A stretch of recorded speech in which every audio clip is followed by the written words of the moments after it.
சின்ன வயசுல சொன்னாங்க காலேஜ் பண்ணினா லைஃபே மாறிடும்னு. காலேஜ் போகும்போது வேலை கிடைச்சிச்சுன்னா சும்மா அதுக்கு மேல லைஃபே ஜாலி தான்ப்பா, ஆனந்தமா இருக்குங்கப்பா அப்படின்னாங்க. அதுக்கப்புறம் வேலை கிடைச்ச பிறகு கல்யாணம் பண்ணிக்கின்ற ஹாப்பிலி எவர் ஆஃப்டர்னு சினிமாவா போட்டு காமிச்சாங்க.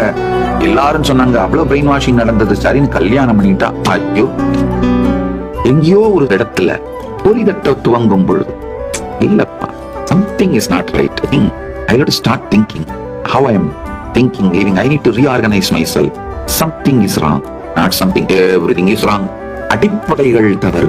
எப்போ உங்களுக்கு உங்களை பத்தியும் வாழ்க்கையை பத்தியும் போர் அடிக்க ஆரம்பிக்குதோ, டயர்டாக ஆரம்பிக்குதோ, என்னடா இது, ஏன் இயங்குறோம், எதுக்கு இயங்குறோம், என்ன பண்றோம், ஒண்ணுமே புரியலையேடா அப்படின்னு தோண ஆரம்பிச்சாலே புரிஞ்சுக்கோங்க, நீங்கள் ஞானமடைய தயாராகி விட்டீர்கள்.